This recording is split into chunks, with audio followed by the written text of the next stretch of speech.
Bismillahirrahmanirrahim. Assalamualaikum warahmatullahi wabarakatuh. Alhamdulillah, wassalatu wassalamu ala rasulillah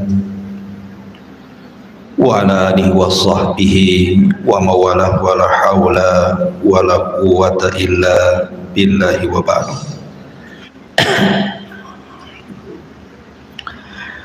Kita lanjutkan kajian kita, masih membahas kitab Arba'in Nawawi, dan kita masuk pada hadis ke-26.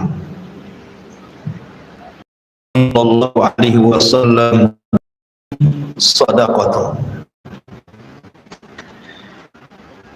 kullu yawmin tatlu'u fihi syamsu ta'dilu bainal itsnaini sadaqatun wa tu'inu lahu 'alaiha mata'ahu sadaqatun wal kalimatu thayyibatu sadaqatun wa bi kulli khutwatin tamshiha ila sholati sadaqatun wa tumitul adha 'anil tariqi sadaqatun. Rawahul Bukhari wa Muslim. Dari Abu Hurairah radhiyallahu anhu, ia berkata, Nabi sallallahu alaihi wasallam bersabda, setiap persendian dari manusia itu ada sedekahnya pada setiap hari yang matahari terbit padanya, dan berbuat adil ketika mengislah dua orang yang sedang bertengkar adalah sedekah. Kemudian menolong seseorang dalam urusan kendaraannya, membantunya agar bisa menaiki kendaraannya atau mengangkat barang-barangnya ke atas kendaraannya adalah sedekah. Kemudian sebuah ucapan yang indah, yang santun, yang baik adalah sedekah. Kemudian setiap langkah yang kau ayunkan menuju tempat salat juga sedekah. Serta engkau menyingkirkan gangguan dari jalan adalah bagian daripada sedekah. Hadis ini dikeluarkan oleh Imam Al-Bukhari dan juga Muslim. Baik. Hadis ini menjelaskan kepada kita bahwa sedekah itu tidak mesti menggunakan uang. Sedekah itu tidak mesti menggunakan uang. Ada perkara-perkara tanpa uang juga dianggap sedekah. Sebab kalau seandainya sedekah itu mesti dengan uang, kasihan orang-orang miskin tidak bisa bersedekah. Makanya Nabi Shallallahu Alaihi Wasallam membuat pilihan kepada orang-orang yang tidak punya harta, mereka bisa bersedekah dengan cara seperti ini. Dan ini kemuliaan Islam, mencakup orang kaya dan juga orang miskin. Dua-duanya bisa bersedekah. Di sini Nabi Shallallahu Alaihi Wasallam menjelaskan beberapa perkara, hal-hal yang bisa manusia itu bersedekah. Kata Nabi Shallallahu Alaihi Wasallam, setiap persendian dari manusia itu ada sedekahnya setiap hari ketika matahari terbit. Dan kita tahu bahwa persendian manusia itu jumlahnya berapa? 360 persendian. Maksudnya persendian itu yang menyambung tulang dengan tulang, itu disebut persendian. Kayak sini nyambung ke sini, ini nyambung ke sini, nah, ini nyambung ke sini. Nah, itu ya. Jadi satu sendi ke sendi yang lainnya, sambungan tulang dengan tulang yang lainnya, kalau dihitung dari atas kepala sampai kaki itu, kata Nabi SAW, khalaqallahu ibna Adam ala sittina wa thalathumi'ati mafsalan. Kata Nabi SAW, Allah Subhanahu wa ta'ala menciptakan Bani Adam itu jumlah persendiannya 360 sendi. Kapan Nabi SAW menghitung? Kok bisa tahu bahwa persendian itu ada 360? Tentu wahyu. Dan terbukti dalam dunia kesehatan kedokteran, memang jumlahnya persis yang disabdakan Nabi SAW. Artinya Rasul itu tidak bicara dengan hawa nafsunya. Apa maksudnya di sini? Maksudnya adalah bahwa setiap persendian itu adalah nikmat dari nikmat-nikmat Allah Subhanahu wa ta'ala. Coba bayangkan, ini tangan itu bisa kita tekuk, ya kan? Sehingga kita bisa megang. Kalau lurus gini saja, gimana caranya mau megang? Mau makan susah, ya. Kalau lurus gini kan susah tuh makan. Mau ngambil barang susah. Artinya setiap persendian itu adalah bagian daripada nikmat yang Allah anugerahkan. Dari atas kepala sampai kaki, itu semua nikmat. Lah karena ini sebuah nikmat, maka nikmat-nikmat ini akan ditanya di hadapan Allah Subhanahu wa ta'ala. Allah berfirman, "Tsumma latus'alunna yawma idzin 'anil na'im." Sungguh kalian akan ditanya kelak pada hari kiamat dari nikmat yang Allah Azza wa Jalla anugerahkan kepada kita. Allah berikan mata, Allah akan tanya mata kita. Allah berikan telinga, akan ditanya telinga kita. Allah berikan lisan, akan ditanya lisan kita. Termasuk tangan, termasuk kaki, pendengaran, penglihatan, akal, dan begitu seterusnya. Dari atas kepala sampai kaki itu akan ditanya. Makanya karena ini sebuah nikmat yang akan ditanya, sudah selayaknya dari 360 persendian itu dianjurkan untuk sedekah. Sedekah dengan cara digerakkan dalam rangka beribadah kepada Allah Azza wa Jalla, baik itu berupa zikir, doa, ataupun melangkahkan ke tempat-tempat yang memang di situ ada ibadah seperti majelis ta'lim dan salat dan begitu seterusnya. Bahkan dalam sebuah hadis Nabi SAW, cara untuk supaya kita sudah bersedekah dari 360 sendi itu cukup dengan 2 rakaat salat duha.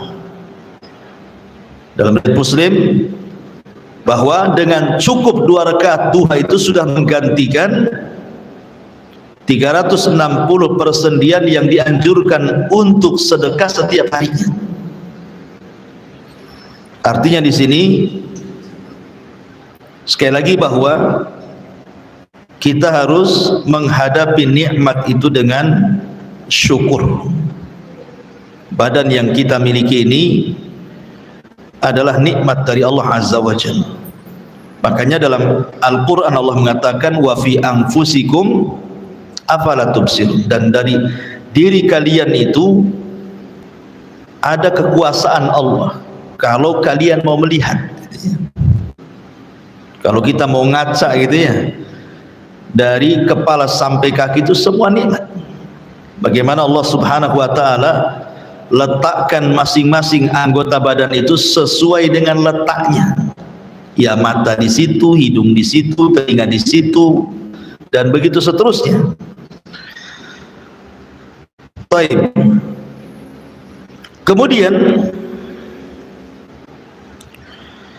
di sini Nabi SAW setelah menyebutkan bahwa setiap persendian itu ada sedekahnya, maknanya karena itu sebuah nikmat, maka sedekahnya adalah dalam bentuk syukur, gitu ya.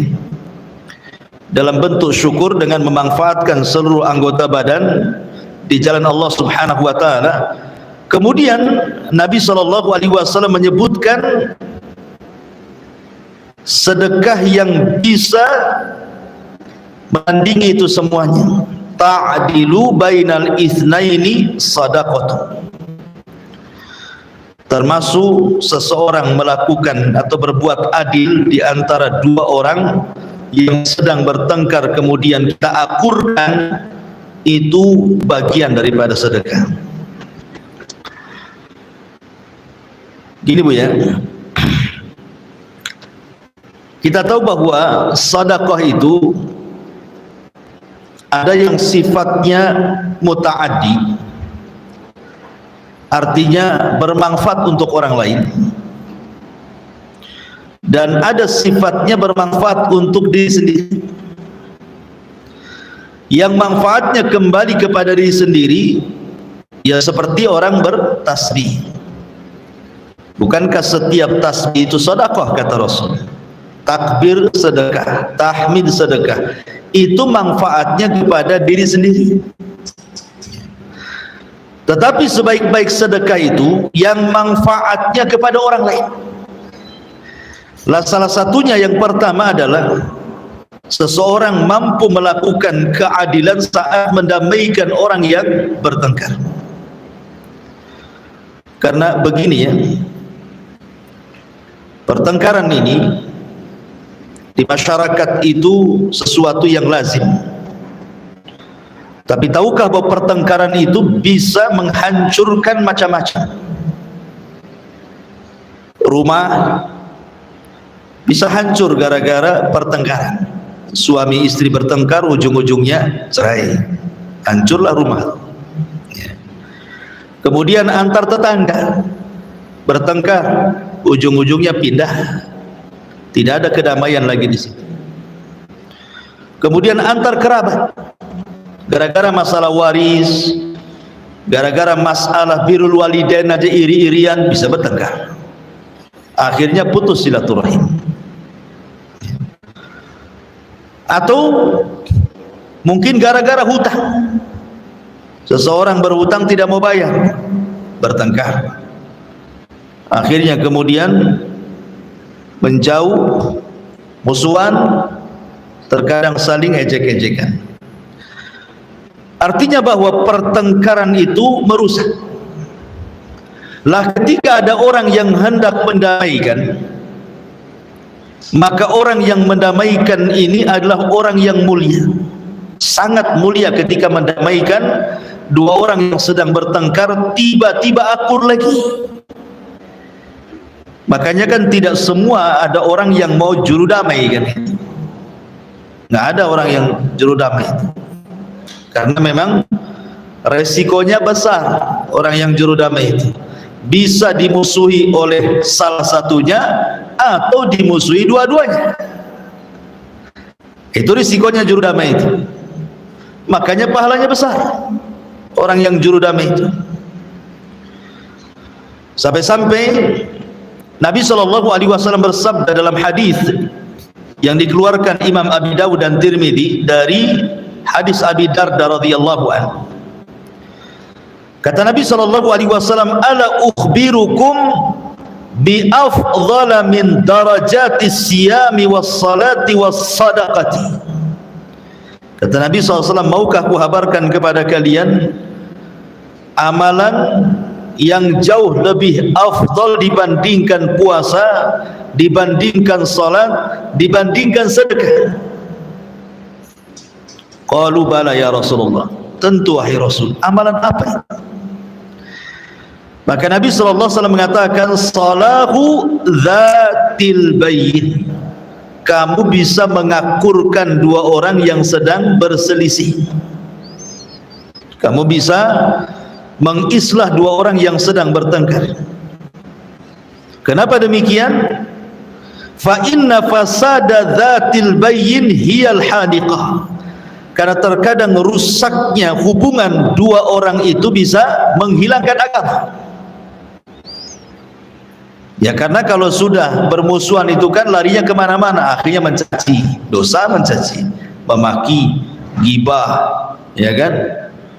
Terkadang kemudian menyakiti, baik secara fisik ataupun secara lisan. Tak jarang kemudian sampai bunuh-bunuhan. Ya. Jadi banyak yang akan dilanggar, makanya bisa menghancurkan agama. Makanya ketika ada dua orang yang bertengkar, datang orang ketiga mengislah, berarti sedang memperbaiki agama. Makanya derajatnya lebih tinggi dibandingkan salat, dibandingkan puasa, bahkan dibandingkan sedekah dengan harta. Luar biasa ya. Ma'asyiral muslimat yang dimuliakan Allah Subhanahu wa taala. Akan tetapi tentu mengislah dua orang yang sedang bertengkar itu harus siap dengan risiko. Makanya Rasul sallallahu alaihi wasallam mengatakan kepada para sahabatnya dan juga tentu ini nasihat kepada kita. Kata Nabi sallallahu alaihi wasallam, berangkatlah, islah dua orang yang sedang bertengkar walaupun mereka hendak mengusir diri. Karena itu risiko kan. Terkadang kita mau mengislah, kita pula dimarahi, diusir gitu. Kata Rasul, coba saja. Suruh dicoba gitu. Kalau tidak bisa ya sudahlah. Yang penting saya sudah mengakurkan keduanya. Kalau belum akur ya saya serahkan kepada Allah Azza wa Jalla. Tetapi tentu harus ada adab-adabnya ibu ya. Tidak kemudian melihat ada orang yang bertengkar langsung ibu nyelonong ke situ mengislah keduanya. Nggak bisa macam itu. Umpamanya ibu punya tetangga, ada suami istri lagi bertengkar, langsung nyelonong aja ke rumahnya. Ada apa ini? Nggak boleh. Ya. Jadi tidak bisa langsung menyelonong itu saja. Harus ada adab-adabnya kan. Ada sesuatu yang bisa kita masuk, ada sesuatu yang tidak bisa kita masuk di situ. Kecuali kalau diminta. Kalau nggak diminta jangan loncat pagar. Karena itu urusan orang itu. Kemudian juga ada hal-hal yang harus diketahui selain daripada harus tahu batasan-batasan itu. Juga hendaklah seseorang itu, kata para ulama, hendaklah mengikhlaskan niat. Jadi kalau kita hendak mendamaikan orang itu, ibu harus betul-betul ikhlas, memang ingin mendamaikan. Karena terkadang kalau tidak punya ikhlas, terkadang mendamaikan, tahu-taunya memihak salah satunya, kan bahaya. Atau karena ketidakikhlasan, bukannya makin damai, makin pula disulut emosinya, gara-gara datang orang ketiga. Jadi betul-betul ikhlas karena Allah Subhanahu wa ta'ala. Kemudian juga betul-betul harus adil, tidak boleh kemudian jomplang ke salah satunya. Ya betul-betul harus mendengar, memasang dua telinga, yang satu ngomong apa, yang satu ngomong apa, kemudian ambil tarik benangnya, kira-kira bisa didamaikan atau tidak gitu. Tidak memihak gitu.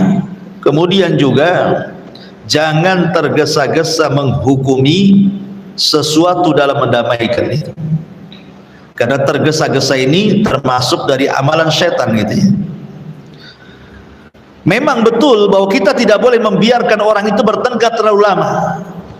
Karena biasanya orang bertengkar terlalu lama itu makin mengeraskan hati kan. Tapi ketika mendamaikan pun tidak bisa terburu-buru, apalagi kasusnya sudah lama gitu ya. Ya memang harus pelan-pelan dulu, ditarik benangnya, bisa nggak berdamai ya, karena banyak masyarakat kita ini kalau sudah lama berperang gitu ya antar saudara itu susah untuk didamaikan. Anehnya ketika salah satunya sudah mati, kemudian yang satunya masih hidup, baru dia nangis ke kuburannya. Apa manfaat nangisnya? Ketika hidup kalian berpencar, udah mati sibuk pula ziarah kuburnya, kan gitu ya. Jadi nggak ada manfaatnya nangis di kuburan. Makanya sering saya katakan bahwa sesungguhnya Allah menurunkan agama itu untuk orang hidup, bukan untuk orang mati. Jadi selama hidup itulah kita berdamai, bukan ketika hidup kita bertengkar, sudah mati sibuk ke kuburan mendoakan dia. Kayak ada anak gitu ya, bertengkar dengan orang tuanya sampai nyakiti orang tuanya. Tiba-tiba orang tuanya sakit kemudian meninggal, barulah dia ziarah ke orang tua ke kuburannya, kan itu. Sedihlah di situ, seolah-olah anak paling berbakti itu. Nah, ngapain orang sudah mati, kan itu. Waktu hidup kemana gitu bahasanya. Jadi agama itu untuk orang hidup. Seperti ada orang yang nggak pernah sholat, tapi ketika mati minta kemudian diiklankan di masjid, innalillahi wa inna ilaihi raji'un. Sholat pun tidak, minta diumumkan di masjid. Gitu ya.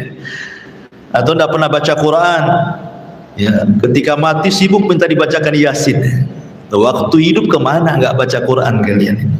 Jadi hal-hal yang seperti ini harus dipahami. Kemudian juga untuk menambah keberanian, ketika kita mendamaikan orang itu, harus tahu bahwa pahala orang kalau bisa sampai mendamaikan itu berarti mendapatkan pahala di atas puasa, sholat dan sedekah. Ya, kalau kita tahu pahalanya kan senang kita jadinya ya, mendamaikan itu. Jadi bayangkan pahalanya.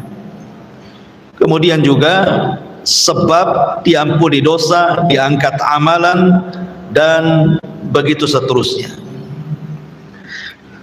Tetapi ibu juga harus paham, kalau memang ibu ini objeknya, artinya ibu itu yang bertengkar, datang orang mendamaikan, ya, datang ada orang mendamaikan, hendaklah kita bersyukur masih ada orang ketiga yang mendamaikan. Karena terkadang orang ketiga itu diperlukan, yang bisa mendamaikan itu. Makanya kalau ada orang yang mendamaikan pihak yang bertengkar itu, cobalah buka hati. Nah, boleh jadi orang yang mendamaikan itu membawa solusi. Buka hatinya, buka matanya, buka telinganya. Kemudian dia ingat mati. Sampai kapan gitu ya. Bahkan ada seorang syekh itu bercerita, di suatu ketika dia berkhutbah di masjid tentang masalah silaturahim. Khutbahnya itu tentang masalah silaturahim. Tiba-tiba kemudian setelah khutbah ini ada salah seorang yang menangis. Sudah tua orang ini. Tiba-tiba kemudian ketika syekh selepas sholat Jumat kemudian hendak pulang, dihadang di pintu masjid, tiba-tiba dirangkul kemudian menangis. Kemudian di pojokan lagi ada orang menangis lagi. Rupanya orang ini dengan orang yang di pojok itu adalah dua orang yang bersaudara-saudarakan.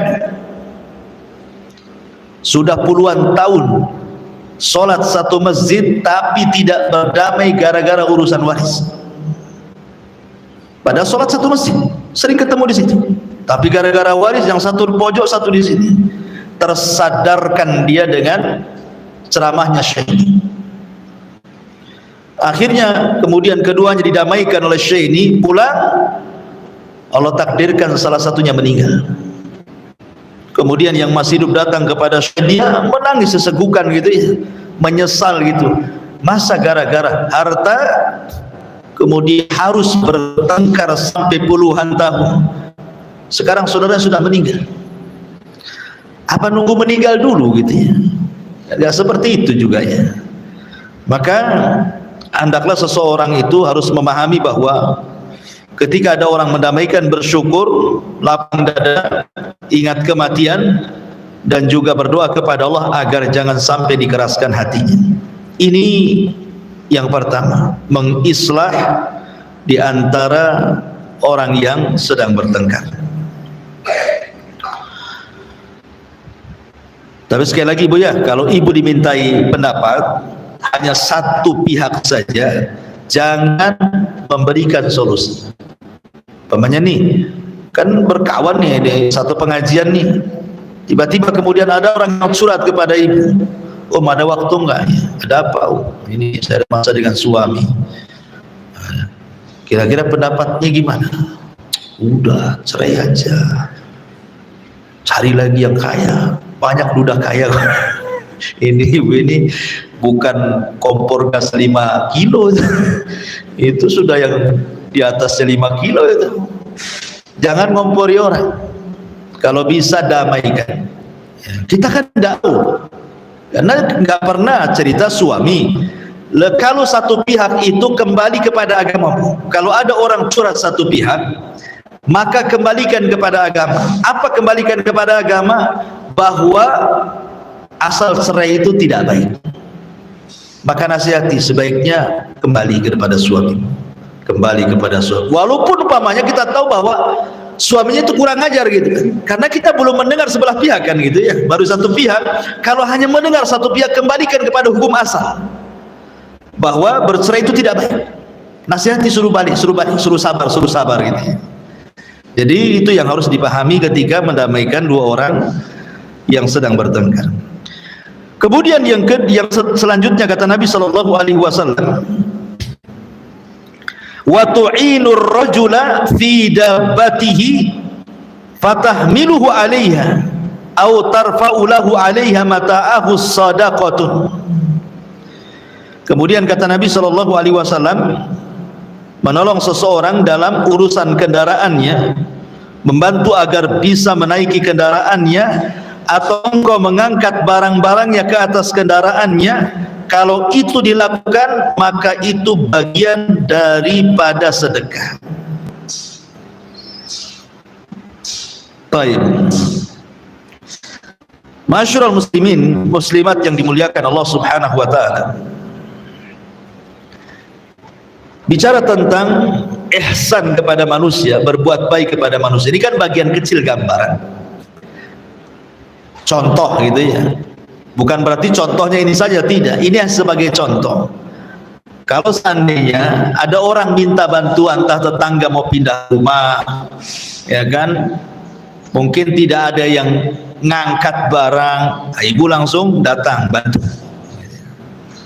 Atau ada tetangga yang sakit, ibu punya kendaraan dan tidak sedang kemana-mana, apa salahnya? Ayo saya antar. Itu maksudnya.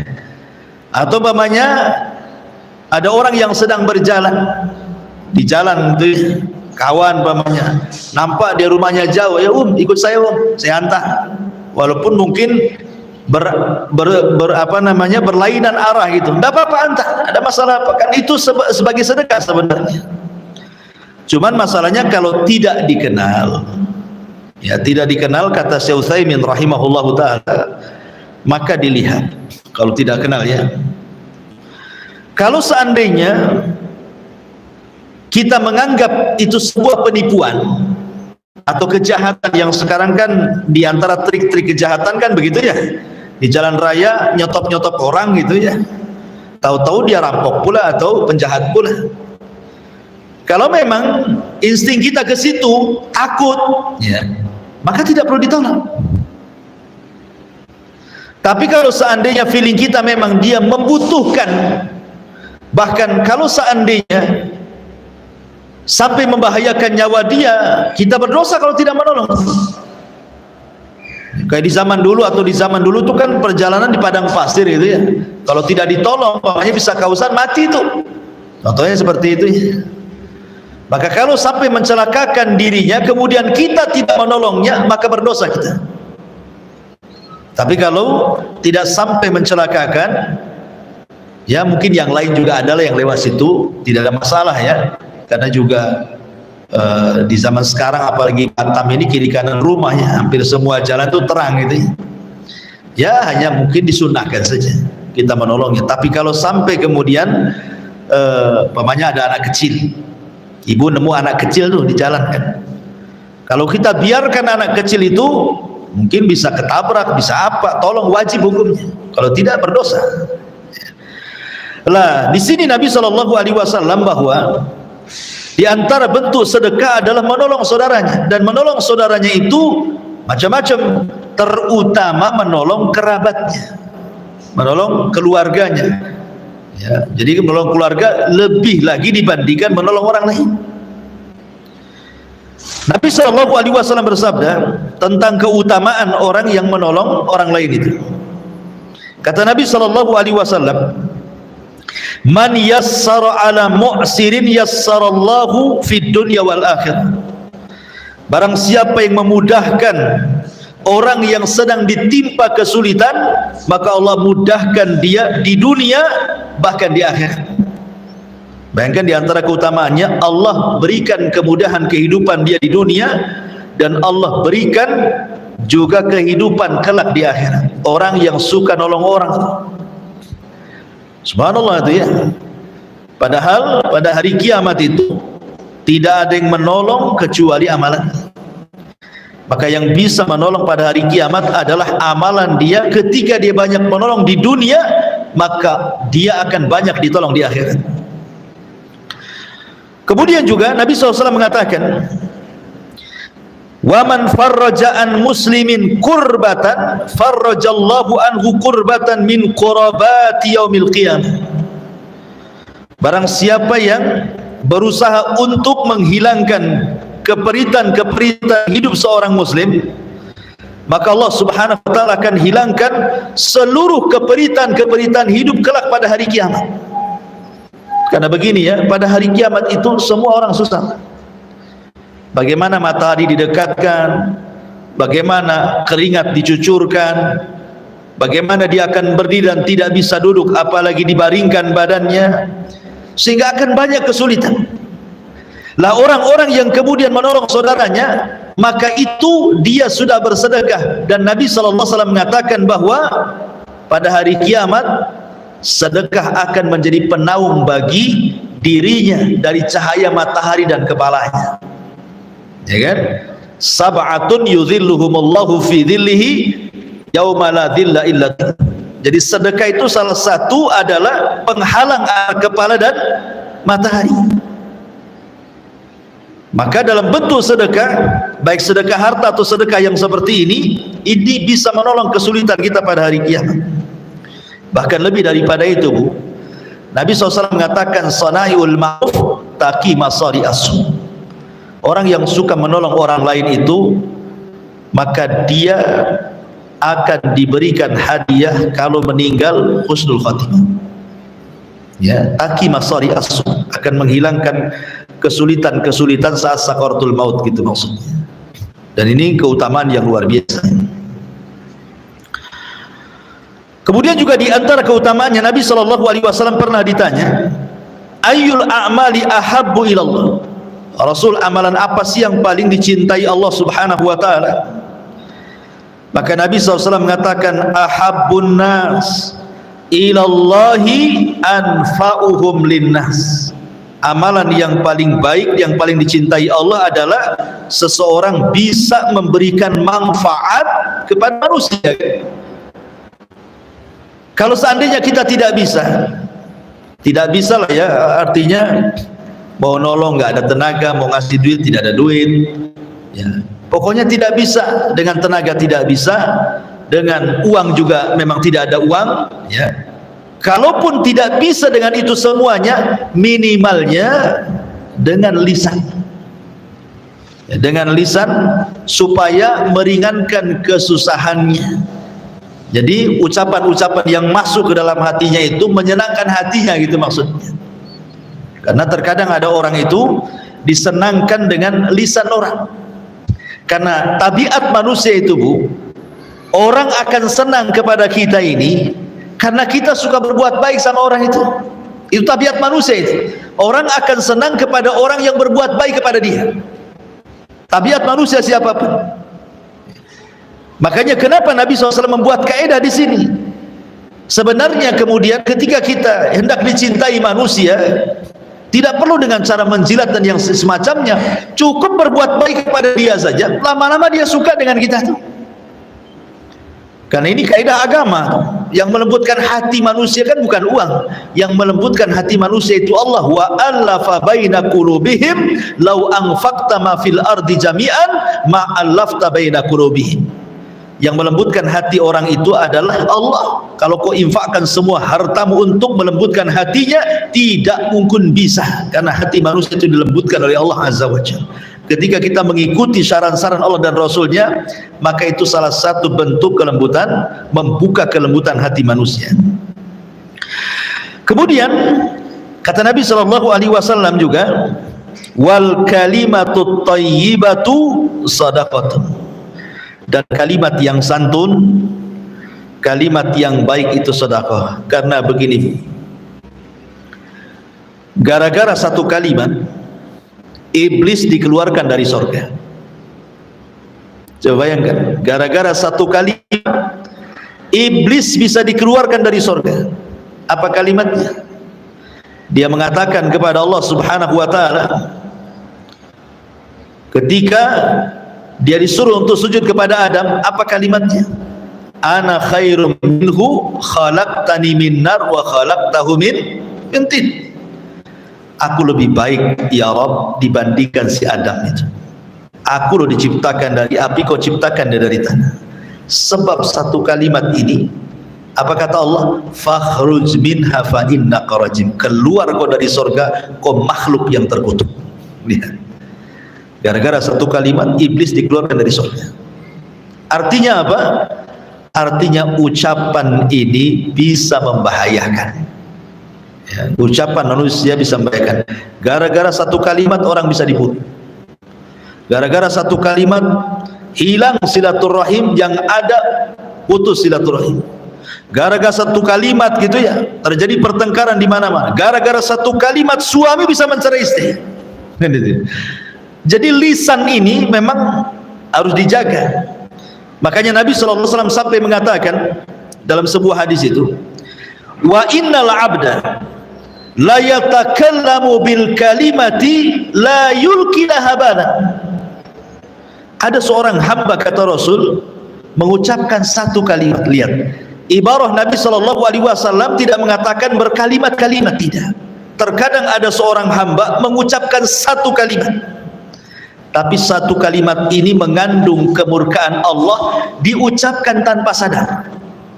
Bayangkan, diucapkan tanpa sadar, satu kalimat ini mengandung kekufuran, mengandung kemurkaan Allah. Apa kata Rasul? Yahwi sahibuha fi nari jahannam ab'ad ma bainal masyriqi wal maghrib. Cukup bagi dia ditenggelamkan ke dalam jahanam yang dalamnya lebih jauh dibandingkan jarak antara barat dan timur. Gara-gara satu kalimat. Ya. Makanya Aisyah radhiyallahu anha pernah ditegur gara-gara satu kalimat. Aisyah radhiyallahu anha itu sebenarnya tidak ngomong, tidak, dia tidak mengucapkan, dia hanya mengisyaratkan, saya ini tinggi gitu ya, Sofia itu pendek gitu. Hanya gitu saja, tidak ngomong, hanya pakai tangan saja gini-gini. Tapi Rasul paham bahwa Aisyah hendak mengatakan Sofia itu pendek, itu satu kalimat, cuman pakai isyarat. Dan bagi Nabi SAW ini bagian daripada ghibah. Makanya Nabi SAW mengatakan, ya Aisyah, laqad qulti kalimatan law muzizat bihal bahru lamazazathu. Wahai Aisyah, engkau sudah mengucapkan satu kalimat, kata Rasulullah, yang kalau seandainya dilempar ke dalam air lautan cukup mencemari itu satu dunia lautan. Saking buruknya ucapan ghibah itu, sampai bisa mencemari semua air lautan. Padahal sampah satu kota Batam belum tentu mencemari lautan. Satu kalimat ghibah bisa mencemari lautan, menunjukkan bahwa ghibah itu lebih busuk dibandingkan sampah satu kota Batam, gitu maksudnya. Lah di sini bagaimana Nabi SAW ingin mengingatkan kepada kita, karena begini, kalimat yang baik itu ada dua macam. Kata Syekh Utsaimin rahimahullahu taala, ada yang memang baik secara zatnya. Kalimat itu memang ada yang baik secara zatnya, seperti ibu baca subhanallah bihamdihi subhanallahil azim, alhamdulillah, Allahu akbar, la ilaha illallah, la haula wala quwata illa billah. Itu kan baik syaratnya. Memang kalimat itu kalimat baik, kalimat zikir kan. Itu namanya baik secara tidak perlu dibahas. Karena banyak berzikir berarti dia sedang mengeluarkan kalimat-kalimat baik. Ya. Tetapi di sana ada bagian daripada ibadah, mungkin kalimat-kalimat mubah, kalimat-kalimat mubah, tapi tujuannya menyenangkan orang. Kalimat itu kalimat mubah, tanya gimana kabarmu, gimana sehat gak kamu, gimana anak-anakmu, ya bahasa-bahasa mubah sehari-hari ya, ibu ngobrol gitu. Tapi tanpa terasa nih obrolan itu, akhirnya yang tadinya dada orang itu sempit jadi lebar, yang tadinya rumsap itu jadi sedikit demi sedikit terurai gara-gara ngobrol sama ibu saja. Kan kadang ada orang banyak masalah itu kan terkadang tidak bisa disimpan dan dikeluarkan kan. Ibu ini sebagai pendengar setia kadang-kadang itu sudah bisa plong karena orang ini ingin mengeluarkan tetapi dari mereka gak mungkin lah dia ngobrol sama tiang di sini, dan harus ada lawannya kan. Kadang-kadang cukup mendengarkan, kadang-kadang mungkin nimpali, yang sabar ya cuman gitu sih kalimatnya. Tapi itu sudah masuk ke dalam hati, itu sudah enak, ikut simpati namanya. Nah, itu juga dikatakan kalimatut thayyibah, itu kalimat yang baik. Tapi saya sarankan Bu, kalau ada orang yang curhat sama ibu harus minta izin dulu sama dia.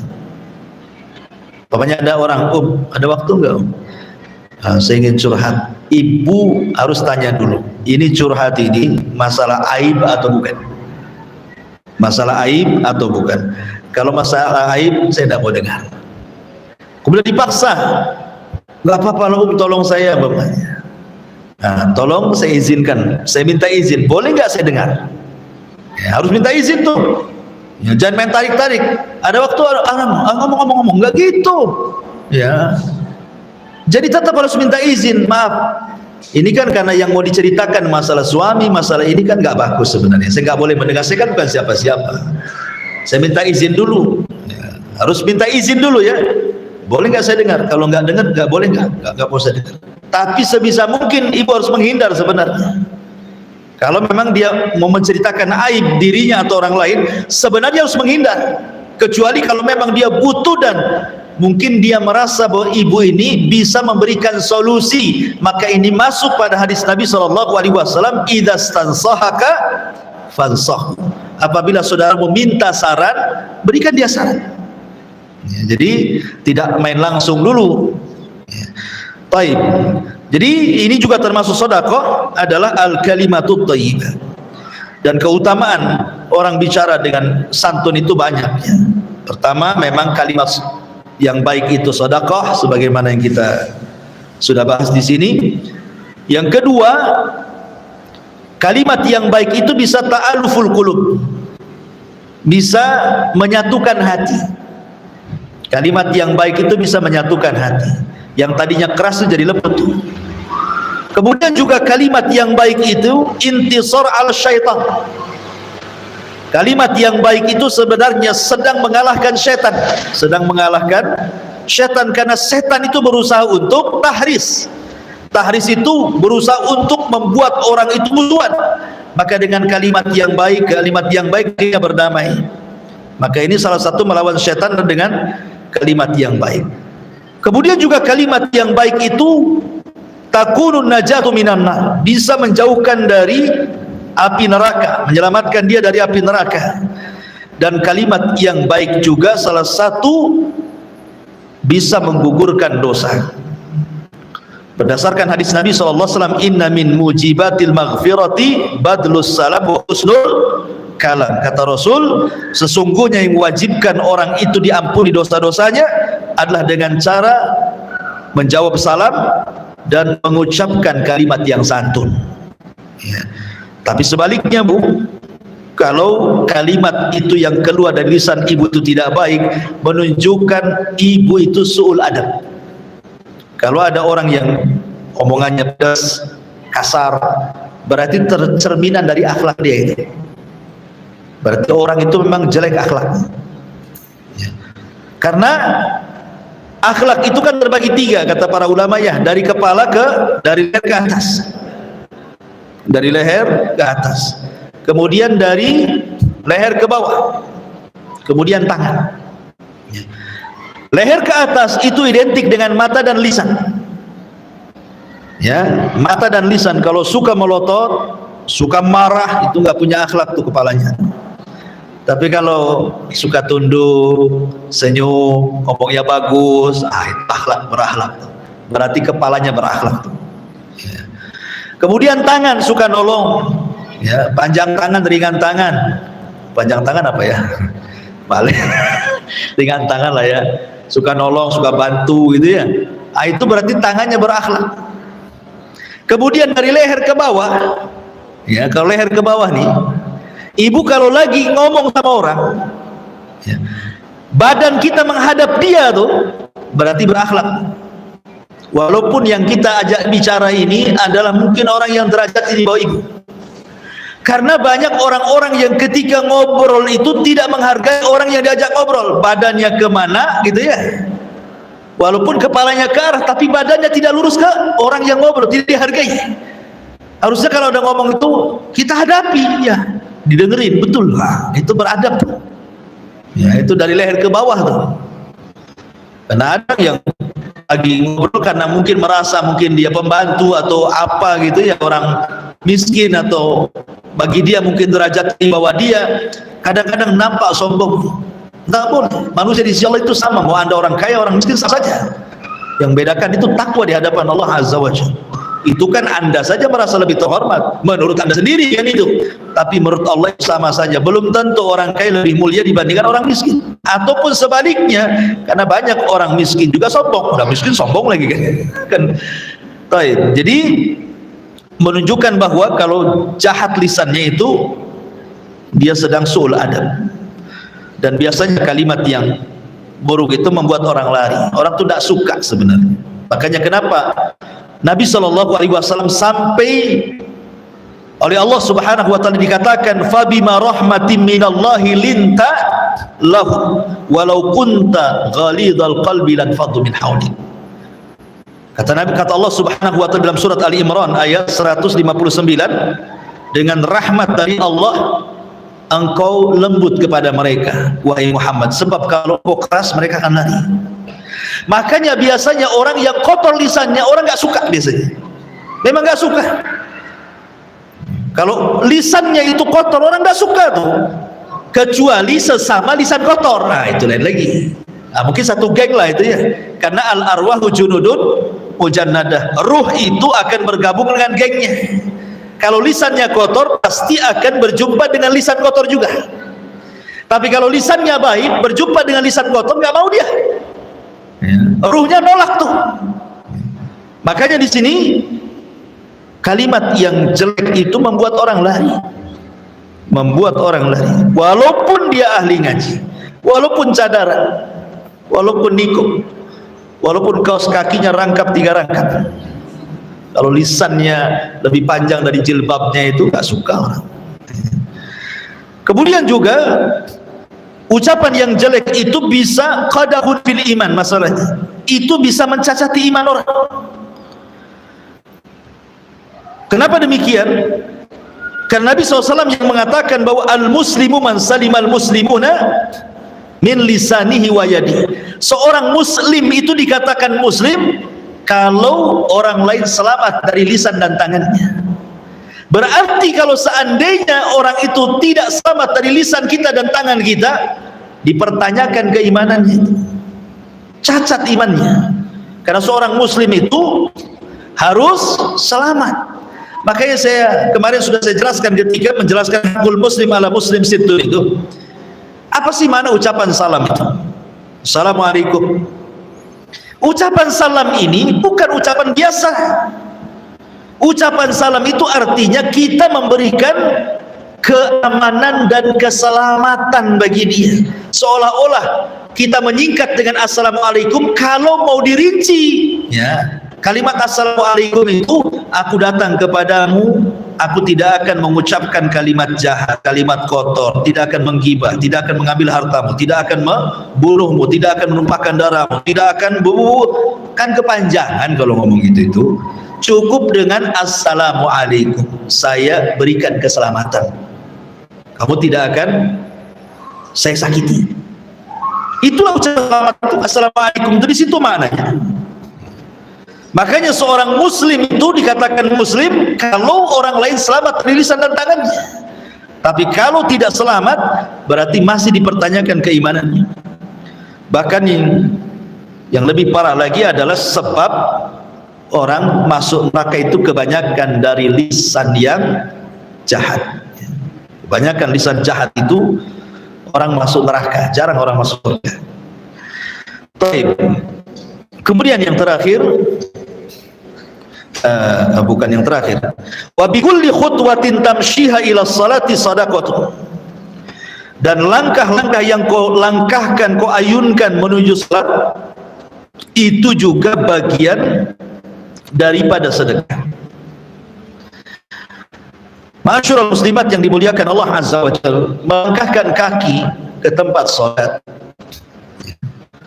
atau mungkin bagi laki-laki ke masjid gitu ya.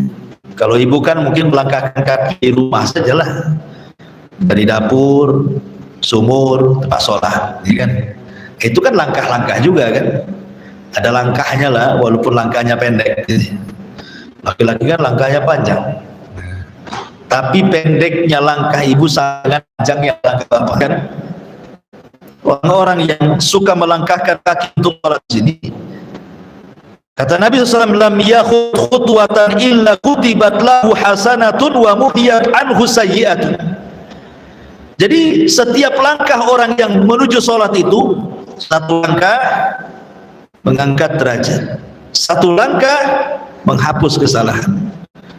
Jadi langkah yang pertama dihapus kesalahan, kemudian langkah yang kedua dicatat kebaikan, diangkat derajatnya. Coba bayangkan berapa langkah. Makanya dahulu ada sebuah kisah, ada seorang rajulun minal ansar, seorang laki-laki dari kalangan Ansar, itu rumahnya jauh dari masjid. Karena orang Ansar ini jauh dari masjid, jadi kemudian dikatakan kepada orang Ansar ini, karena dia kan jalan kaki itu dari masjid dari rumah ke masjid itu. Jadi ada orang yang ingin menolong.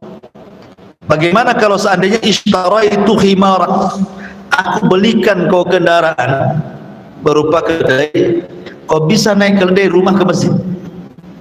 Itulah dulu orang dulu itu luar biasa, isi tidurnya masih enak kan. Ini dibuat pula gunung, jadi kalau mobil itu di tengah-tengah dia nggak bisa jalan tuh, jadi timbangan jadinya ya. Jadi itu dosa sosial tuh, jangan dilakukan. Ya kalaupun harus karena ada maslahat, mungkin ada sekolah, ada apa ya kan, takut orang kencang-kencang di situ, yang benar sajalah buat polisi tidur itu. Jangan bapak polisi yang tidur, buat anak polisi aja yang tidur itu ya, yang kecil-kecil itu, jadi kan nggak membahayakan orang. Ini enggak. Yang herannya nih, kadang-kadang di depan rumah itu ada lubang, dan persis depan rumah dia. Kadang-kadang dia pun tersakiti dengan lubang itu. Kadang-kadang tersakiti dengan lubang itu, sudah tahu depan rumah dia. Apalah salahnya kan, beli pasir ke atau ambil tanah, tutuplah lubang itu. Dia sendiri tersakiti, apalagi orang yang jalan di situ, nyantai saja di situ kan gitu ya. Padahal kalau dia tahu amalan membuang hal-hal yang bisa membahayakan itu besar sekali. Walaupun ini serendah-rendahnya iman. Di sini Nabi SAW mencantumkan perkara yang terakhir ini karena ini yang paling rendah. Sedekah yang paling rendah itu adalah membuang hal-hal yang menyakiti orang. Ini paling rendah. Menunjukkan sebelum-sebelumnya lebih tinggi lagi. Makanya letakkan di belakang. Rasul letakkan di belakang karena ini yang paling rendah dalilnya. Karena Rasul SAW mengatakan seafdal-afdalnya iman itu la ilaha illallah, serendah-rendahnya adalah imatatul adha anit thariq, membuang hal-hal yang bisa membahayakan manusia dari jalan. Ini serendah-rendahnya iman, tapi lihat pahalanya luar biasa gitu ya. Jangan lihat rendahnya imannya. Makanya kenapa seorang ulama namanya Rabi bin Khaitham yang 40 tahun tidak pernah meninggalkan takbiratul ihram. Rabi bin Khaitham ini, itu kalau dari rumah ke masjid pandangannya selalu ke bawah, pandangannya selalu ke bawah. Jadi kalau ada hal-hal yang bisa mengganggu orang itu langsung diambil disingkirkan, langsung diambil disingkirkan. Kadang dia mengucapkan ketika dia mengambil, ya Allah, kalau memang ini ada pahalanya, aku kirimkan kepada orang tuaku yang sudah meninggal. Rabi bin Khaitham sampai seperti itu. Ya, ini semua bicara tentang sedekah di luar daripada sedekah harta. Taib, wallahu alam, ini yang bisa sampaikan. Tapi sebelum saya tutup, silakan kalau ada yang bertanya. Assalamualaikum Ustaz. Waalaikumsalam. Dari hadis yang berhubungan tadi, yang termasuk zakat tadi, mendamaikan orang bertengkar, membantu orang lain meninggalkan keuangan, ucapan yang baik, tidak makan menjadi masjid, yang kelima menyingkirkan gangguan di jalan. Anak pandangan poin yang ketiga yaitu ucapan yang baik. Tadi Ustaz ada singgung masalah hubungan antara teman. Di sini anak-anak Ustaz, ketika kita mendapatkan sosok teman yang memang akhlaknya kurang baik ya Ustaz. Hari pertama dia datang, dia curhat, kita mendengarkan apa yang dia bicarakan, keluh kesahnya baik dengan suaminya maupun keluh kesahnya tentang keuangan ekonomi. Hari-hari berlalu terus demikian sampai masa ya si anak 5 tahun yang bertemu dengan orang yang seperti itu. Ternyata kita melihat memang akhlak yang didapatkan ya seperti itu. Waktu sudah pergi kajian, dia tidak bisa mengubah akhlaknya. Terus ketika kita mengingatkan dengan secara baik, dia tidak paham bahasa kita. Ternyata ketika kita sekali dengan kasar, dia paham bukan. Dia contohnya begini, ketika dia mau bercerita panjang, langsung kita stop. Dia sudah pulang, dia nggak pulang. Malah kita lagi bicarakan. Nah, dengan itu orang yang lebih paham, dia langsung menghentikan kata-katanya dan dia pulang. Yang anak tanyakan Ustaz, bolehkah kita bersikap demikian? Sebab ketika kita menasihatkan kata-kata yang baik dengan hadis yang Ustaz sampaikan, maksudnya kasar di situ meninggikan yang tadi itu Ustaz, meninggikan kata-katanya dengan kata yang demikian. Bukan menyebut kalimat kotor kan? Iya. Oke. Ya, alhamdulillah. Harus dibedakan ya, kalau kasar dengan tegas itu beda. Itu kan tegas ya, dengan cara mengkat atau meninggikan suara gitu ya kan. Ya kadang itu kan teori menasihati. Teori menasihati, asal jangan keluar kalimat-kalimat yang kalimat itu berbau dosa, seperti kata-kata binatang atau kata-kata yang dianggap kasar gitu ya, atau yang menyinggung. Ya kalau hanya tegas saja, memang orang ini tidak bisa. Kan ada orang itu yang diajak ngobrol terus muter dulu ke Batam Center, ke Tiban, baru ke Batu Haji. Kan ada muter-muter dulu baru ke situ. Intinya ke situ sebenarnya. Cuman karena takut menyinggung perasaan jadi muter-muter dulu dia. Ya. Tapi ada orang yang diajak putar-putar makin pusing dia. Berarti harus to the point saja dia. Ada orang seperti itu ya. Ya kan lihat karakter orang, kembali ke lihat karakter orang. Yang jelas niat kita baik dan kita berusaha menahan tidak mengeluarkan kata kotor. Hanya mungkin dengan cara seperti itu dia bisa sadar, ya insya Allah tidak ada masalah selama tidak mengeluarkan kata-kata. Karena kata-kata itu kan ada, kata-kata itu ada 4 macam. Ya, kata-kata itu ada 4 macam. Pertama, kata-kata itu ada yang betul-betul memang semua kebaikan dari awal sampai akhir semua baik. Khairun mahad namanya, semua baik. Yang kedua syarrun mahad, semua jahat. Kemudian yang ketiga campuran syarrun wa khairun, dalam omongannya kadang-kadang baik, kadang-kadang diselipkan pula kata-kata kotor, kata-kata jahat ya. Kemudian yang ketiga tidak, yang keempat ya tidak ada kebaikannya, tidak ada kejahatannya, ya kata-kata mubah. Semua akan ditanya di hadapan Allah. kecuali kata-kata mubah. Kalau buruk semuanya, kemudian baik semuanya, kemudian campur aduk antara buruk dan yang baik, semua akan ditanya. Yang tidak akan dihisab itu kata-kata mubah, walaupun tetap dicatat oleh malaikat raqib dan atid, tapi tidak dihisab. Jadi seorang muslim itu makanya kan ketika memberikan nasihat itu kan lihat, jangan sampai nasihat di depan orang, sehingga akhirnya niatnya memberikan nasihat ternyata mempermalukan. Jangan di hadapan orang. Ya. Niatnya sih bagus, nasihati, tapi ujung-ujungnya membongkar aib dan mempermalukan kan? Tidak boleh. Ya. Kemudian yang kedua, ketika kita menasihati orang itu kayak kita bercermin, Bu. Muka kita ada di cermin, berarti ketika kita nasihati orang itu seolah-olah nasihati diri sendiri gitu maksudnya. Jangan merasa kita lebih baik daripada dia gitu. Anggap saja ketika kita nasihati itu nasihati kepada diri sendiri. Kalau itu kaidah yang kita pakai, nah, tentu kita tidak akan merasa bahwa kita lebih baik, ya, kan? Karena ketika menasihati orang itu sama dengan menasihati kita dalam cermin gitu. Berarti baliklah diri sendiri. Kemudian juga memilih waktu, memilih kata, kosakata dan begitu seterusnya, karena kata Abdullah ibn Mas'ud radhiyallahu anhu, hati manusia itu ada ikbalnya, ada idbarnya. Ada ikbalnya, ada suatu ketika mudah dia mendapatkan nasihat, ada suatu ketika itu sulit mendapatkan nasihat. Hati manusia itu kadang-kadang seperti itu. Kadang lagi seneng, enak, ngomong apa saja nggak peduli. Ada lagi rungsep, ngomong apa saja masuk ke perasaan, sakit hati. Iya. Jadi ada waktu-waktunya ikbal dan idbar. Carilah waktu-waktu ketika dia ikbal hatinya, ketika dia menerima nasihat, disitulah. Sehingga diperlukan memilih waktu, memilih tempat, memilih kosakata, gitu ya. Kemudian dimukodimahi dengan apa dulu supaya senang dia, gitu. Ajak makan bakso dulu, baru sudah kenyang, baru ngomong, bapaknya kan itu. Karena dia suka bakso, bapaknya.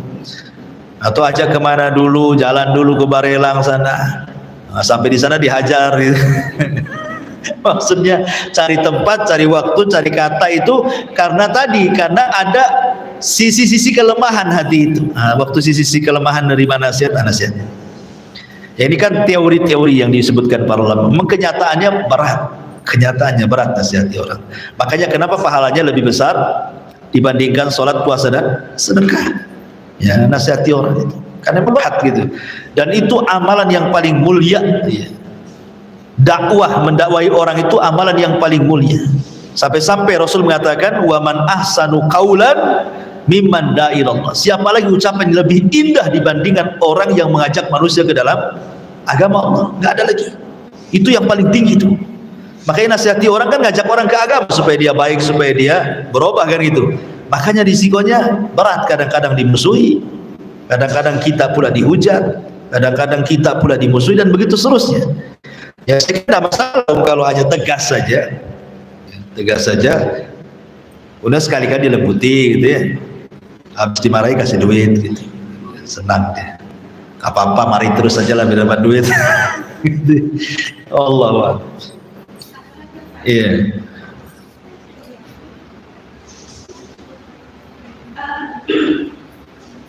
Tadi katakan Rasulullah SAW amanah yang lebih jauh daripada puasa sedekah sholat, yaitu kamu bisa memberikan antara dua yang sedang lakukan. Tadi juga katakan kenapa pahala memberikan orang yang bersedekah itu baik karena sedang memperbaiki agama. Yang mana tanyakan di sini Ustaz, kita melihat secara lahir dan secara zahir Ustaz, bahwa pahala sholat itu kan kita tidak intinya semua orang sholat, dan kita tidak bisa memamerkan atau menceritakan bahwa sesungguhnya aku sholat begini dan begitu. Dan ketika kita bersedekah, nah di sini sebenarnya ujiannya banyak ya Ustaz. Hari ini setelah 2 tahun kita bisa menutupi, terkadang tahun ketiga tanpa kita sadari kita mengungkapkan apa yang pernah kita berikan. Yang lainnya Ustaz, apakah orang yang ini yang mendengar Rasulullah SAW tadi lebih baik dari puasa sedekah dan sholat itu juga bisa lebih baik dengan orang yang mendapatkan orang tadi. Kenapa tetap lebih tinggi Ustaz? Kadang mendapatkan orang itu kan hanya hal yang biasa Ustaz. Karena dalam hadis sholat itu kan hal yang luar biasa. Maksud di sini sholat sunnah ya, puasa sunnah, sholat sunnah, sedekah sunnah ya. Kalau yang wajib ya tidak bisa diimbangi lah. Ya. Maksud di sini kalau yang sholat wajib ya tidak bisa diimbangi dengan seperti ini. Maksudnya puasa sunnah, sholat sunnah, sedekah sunnah. Karena itu kan kembali, kenapa demikian? Karena hal-hal yang sifatnya ubudiyah itu kembali kepada orang yang mengerjakan. Kepada orang yang mengerjakan. Tapi kalau kita mendamaikan orang, itu sifatnya mutaaddi. Manfaatnya bukan untuk diri sendiri, tapi orang lain juga. Tapi kalau sholat itu manfaatnya hanya untuk pribadi kita saja. Sholat sunnah, puasa sunnah, sedekah sunnah kan kembali ke kita. Tapi kalau memperbaiki orang lain itu kembali ke kita dan orang itu. Makanya ada kasus ya, Imam Syafi'i rahimahullah ta'ala, ketika dia bermalam di rumah Imam Ahmad Ibn Hanbal, muridnya, Imam Syafi'i tidak sholat malam. Sampai-sampai kemudian kata putrinya Imam Ahmad, masa seorang imam besar dia meninggalkan qiyamul lail gitu? Kok tidur terus? Harusnya kan seorang alim itu harus ya nampak sholat gitu ya sepanjang malam. Jadi tanyakan kepada Imam Syafi'i, apa jawaban Imam Syafi'i?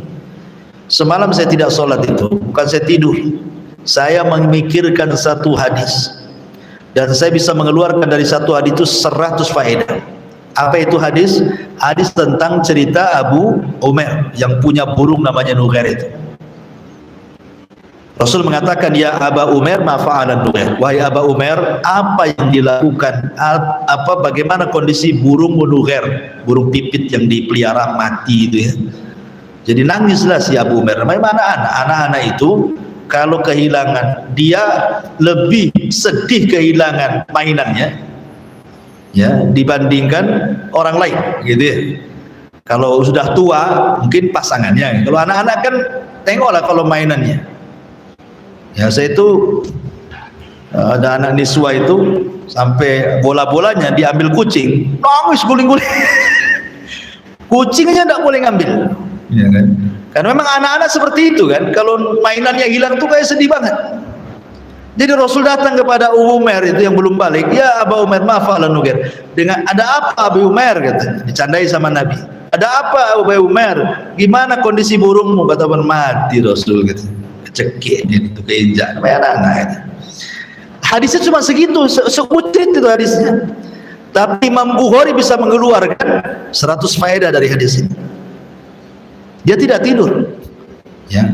Artinya bahwa ketika dia menggali ilmu untuk disampaikan kepada orang, itu lebih baik dibandingkan sholat malam sampai dari Aisyah sampai subuh gitu ya. Kenapa? Karena manfaat menyampaikan ilmu itu kepada orang untuk diri dan orang lain lagi. Tapi kalau sholat kan manfaatnya untuk diri sendiri. Sama dengan mendamaikan orang, itu kan dakwah juga tuh. Manfaatnya bagi orang lain, makanya lebih baik ya. Kalau sedekah sunnah, sholat sunnah atau puasa sunnah kan kembali ke diri sendiri. Itu maksudnya ya. Ya, Allah ya. Waalaikumsalam.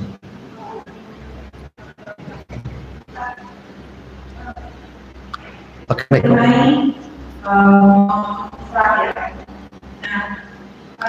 kita pentingnya adalah sebagai keponakan. Jadi ada saudara kita, tante kita, berusaha dengan kakak itu 20 tahun. Oke. Dan sudah banyak yang menandatangani mereka masuk ke kelas mati. Nah, sekali kita mungkin kita pemahaman kecil.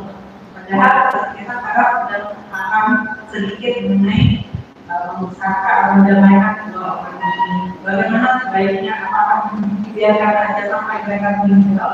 Kalau kita berusaha, kita biasa mesti tidak tahu apa-apa. Karena memang jalan kita ada juga satu, kita juga tahu yang mereka itu ada di mana. Iya. Ia kan berusaha untuk mendamaikan kan terus saja, nggak bisa kemudian berhenti dengan sekali coba langsung kemudian sudah tidak bisa namanya. Itu namanya sudah kalah sebelum perang kan itu ya. Terus saja cari upaya saja, nggak bisa cara A, cara B, nggak bisa langkah B, langkah C, carilah. Ya. Bahkan dalam mendamaikan orang itu boleh berdusta. Dalam Islam itu dusta nggak boleh, tapi dalam mendamaikan dibolehkan berdusta. Banyak datang kepada orang yang musuh itu. Sebenarnya si Anu, saya kemarin ketemu si Anu loh, Masya Allah. Dia kalau ngomong sama kamu itu memuji-muji, padahal tidak pernah muji itu. Supaya maksudnya betul tak kan itu ya. Mungkin awalnya percaya nggak percaya kan. Kayak petiris yang bolong aja, mana ada dia muji saya. Awalnya mungkin dia berpikir seperti itu. Tapi ketika kita pergi, kadang-kadang ucapan orang itu melekat loh dalam hati. Mungkin ketika ngobrol biasa-biasa aja, tapi akan kepikiran tuh sama dia. Nanti besoknya datang ke dia. Nah, terkadang harus dibohongi seperti itu. Boleh bohong ketika mendamaikan orang, tapi jangan sampai bohong itu kebablasan. Maksudnya dalam mendamaikan saja, jangan sampai kemudian keluar daripada itu. Tetapi kalau memang belum bisa didamaikan, ya harus tarik ulur lah. Masa kita harus memaksa? Kan tidak bisa juga maksa orang, ayo damai sekarang. Kayak anak-anak ya enak aja ditarik, salaman kamu kan gitu ya. Nanti anaknya salaman, orang tuanya tak salaman sampai mati. Ya. Kan ada tuh anak tetangga dengan tetangga kan, gara-gara anak bermasalah tuh tetangga tuh. Anaknya suruh salaman anaknya, main lagi dia. Ibunya dengan ibunya ini nggak pernah akur sampai pindah rumah. Yang satu ke Batam Center, yang satu ke Barelang, nggak ketemu. Padahal anak sudah akur kan. Apalagi yang bertengkar ini orang tua ya. Pamannya merasa bahwa yang bertengkar ini paman-paman atau bibi-bibi yang usianya jauh kan itu ya. Itu perlu pendekatan yang ekstra karena kan sama dengan mendamaikan orang tua. Itu harus dilembutkan hatinya. Apalagi orang tua awam ya. Ya saya kira pertama ya berdoa kepada Allah supaya kedua-duanya dilembutkan hatinya. Kemudian juga upayakanlah cari orang ketiga untuk mendamaikan. Terkadang kalau kita tidak sanggup mendamaikan orang, cari orang yang bisa mendamaikan orang tersebut. Ya. Jangan kemudian kita tidak bisa dipaksakan juga. Cari orang ketiga, cari ustadz, cari apa gitu ya, supaya yang disegani orang yang bertengkar itu. Kalaupun sudah diupayakan, ya sudahlah, ya kan. Berdoa saja kepada Allah Azza wa Jalla, nanti lain waktu lagi mulai lagi. Tapi jangan sampai kemudian kita dikalahkan dengan setan. Setan kan begitu. Kalau kita berdoa, berdakwah kemudian tidak pernah berubah, akhirnya dia mengatakan ya sudahlah, ngapain saya dakwai dia, nggak berubah-berubah juga. Itu setan menang di situ. Karena tugas kita berdakwah itu bukan memaksa orang mengikuti dakwah kita, tapi menyampaikan kebenaran sampai kepada dia, sampai dia sadar. Kalau tidak sadar-sadar memang taufik milik Allah, tapi jangan berhenti berdakwah gitu maksudnya. Sebab kalau sampai berhenti berdakwah, masuk pada hadis tentang kisah Bani Israil. Ketika ada dua orang yang bersaudara, yang satu soleh, yang satu tidak soleh, akhirnya yang soleh ini bosan mendakwai kawan yang tidak soleh karena tidak sadar-sadar. Salah pula dia mengucap dan mengatakan, demi Allah kalau engkau tidak tobat, ku jamin kau tidak akan keluar dari neraka, ku jamin kau tidak akan diampuni dosanya. Padahal dua kalimat ini kalimat takdir. Jangan ngomong seperti itu. Sorga dan neraka itu milik Allah. Kita tidak berhak mengatakan ku jamin kau tidak akan keluar dari neraka. Loh, neraka ini milik Allah. Kita bisa jamin pula. Kau tidak akan diampuni. Ampunan milik Allah. Hanya gara-gara salah ngomong padahal niatnya baik kan. Dia sudah bosan menasihati karena tidak sadar-sadar, akhirnya mengucapkan kalimat yang di luar kesadaran dia, akhirnya melewati takdir Allah. Dari situ ketika dua-duanya diwafatkan, justru yang orang soleh ini dimasukkan ke neraka. Kenapa? Karena tidak bertobat dari lisannya, tidak mencabut kata-katanya. Yang jahat ini di ujung hayatnya dia tobat, masuk surga dia. Itu menunjukkan ampunan milik Allah. Jadi ketika menasihati juga jaga kata-kata, gitu ya. Jangan sampai seperti orang ini. Wallahu a'lam. Iya.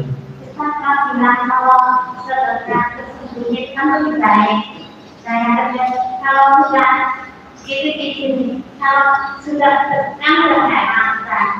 itu sudah sama kamu, itu sudah dibongkar sama orang yang itu jadi tidak sembunyi lagi. Maksudnya orang awalnya sembunyi-sembunyi. Iya, kan nggak ada tahu. Terus dibongkarnya sama dia cerita sama kawan. Itu yang nggak sembunyi lagi ya. Itu Iya gini Om, kalau maksudnya kita menasihati itu sembunyi-sembunyi, yang penting kita nasihati. Oh sedekah, oke, afwan. Sedekah sembunyi-sembunyi dibongkar sama siapa? Orang yang disedekahkan? Iya. Orang yang menerima sedekah? Iya, terima.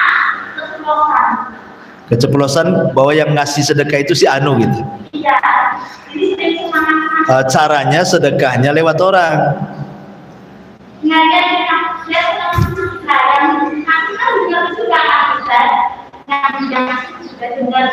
Maksudnya dia diceritakan kepada orang itu muji atau ngenyek gitu bahasanya ya? Iya, maksudnya ketika orang membongkar sedekah itu memuji atau menjelek-jelekan. Di sedekahnya itu sedikit kali, kaya-kaya sedikit, itu kan jelekin namanya ya. Memuji. Ya kalau memuji ada apa-apa, karena kan yang membongkar bukan orang yang bersedekah. Kalau seandainya ada pujian karena sedekahnya, maka itu kata Rasul busyrul ajil, tilka busyrul ajil, itulah kabar gembira yang didahulukan di dunia sebelum akhirat. Ya, kalau ada orang memuji karena amalan kita, berarti itu kabar gembira yang Allah segerakan di bumi sebelum di akhirat.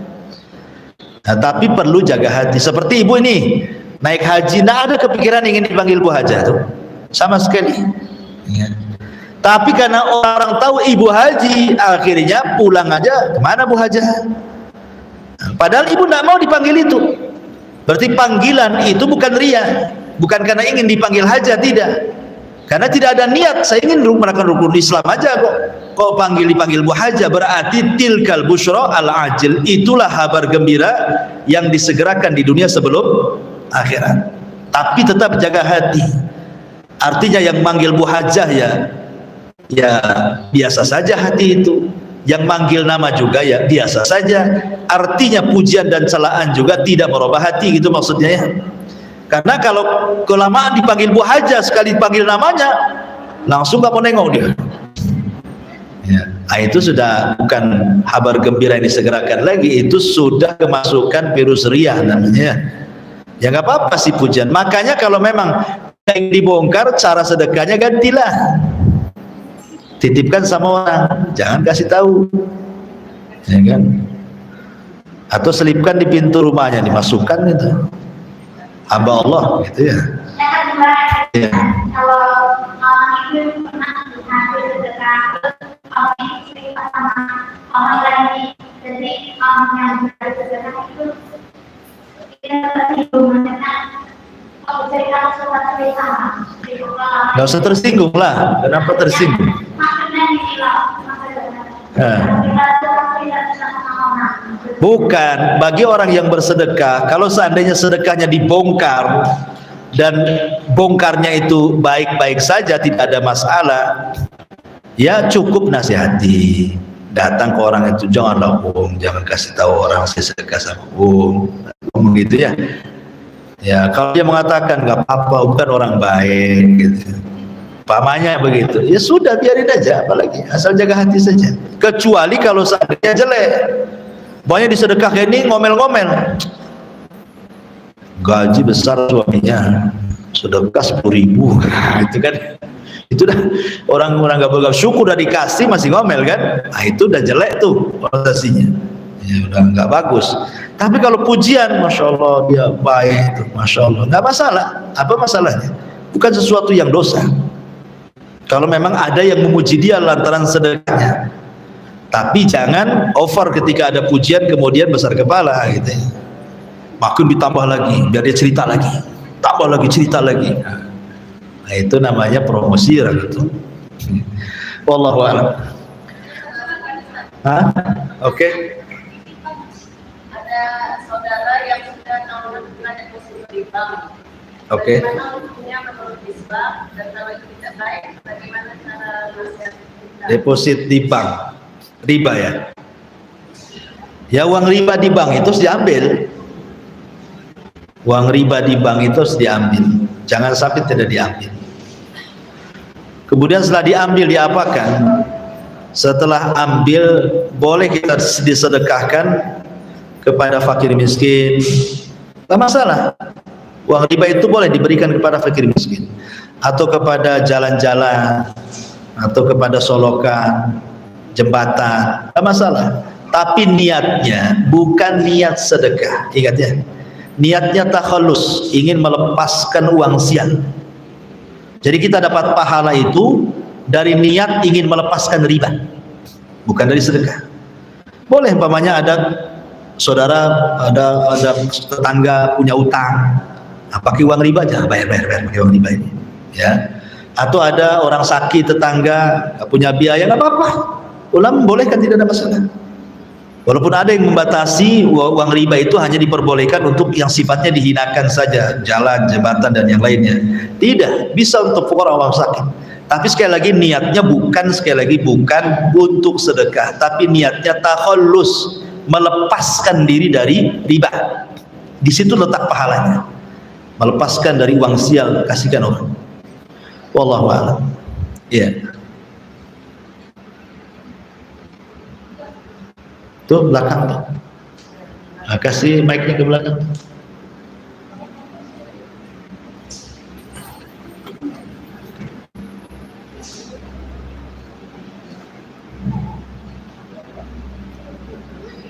Assalamualaikum.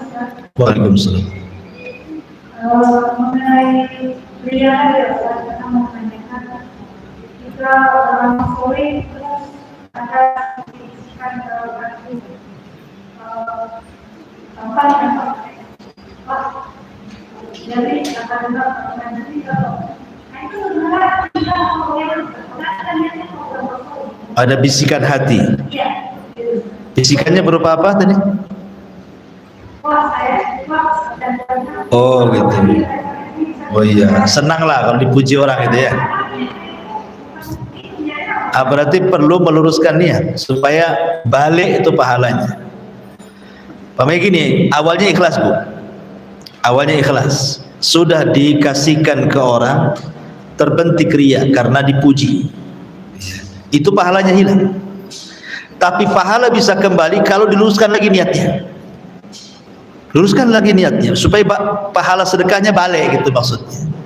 Tapi kalau terus riya, hilanglah itu pahalanya. Tapi sekali lagi dengan catatan pada awal sedekah dia ikhlas. Tapi kalau dari awal sedekah dia riya, ya nggak dapat apa-apa. Ya kan?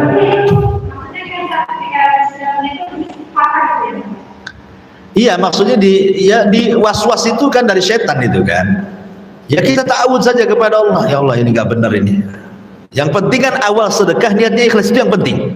Kalau di tengah kemudian riya, namanya manusia terkadang kan dengan pujian-pujian itu besar kepala. Itu hilangkan riyanya supaya pahalanya balik gitu maksudnya ya.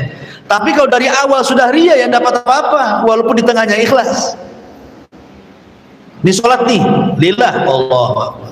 Udah 2 rakaat nih, ya kan? Datang ustaz sebelahnya, dilamain aja sholatnya. Biar ditengokin ustaz di sholat saya lama. Di akhir sholat, astagfirullahaladzim, ini riya nggak boleh. Diterima sholatnya. Kenapa? Karena dia bisa mengalahkan riyanya. Ya. Kemudian 2, lillah, sholat, riya sampai akhir riya tidak diterima. Yang ketiga, dari awal memang riya. Saya ingin contohkan nih. Umpamanya ini ibu-ibu lagi datang nih mau apa? Majelis taklim di sini.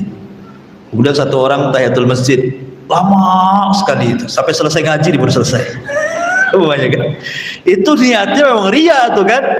Dari riya yaitu dari awal pun walaupun akhirnya diikhlaskan pun tidak diterima karena lihat awalnya. Innamal a'malu binniyah. Lihat niat awalnya itu yang menentukan amal itu. Jadi kalau seandainya ibu tadi sedekah ikhlas, kemudian selesai disedekahkan kok muncul riya karena ada pujian orang, hilangkan perasaan itu, waswas dari setan itu. Ya bisikan seperti itu nggak benar ini, nggak benar. Ya. Wallahu a'lam. Ya saya kira cukup. mudah-mudahan ada manfaatnya. Subhanaka bihamdika asyhadu an la ilaha illa anta astaghfiruka wa atubu ilaik. Assalamualaikum warahmatullahi wabarakatuh.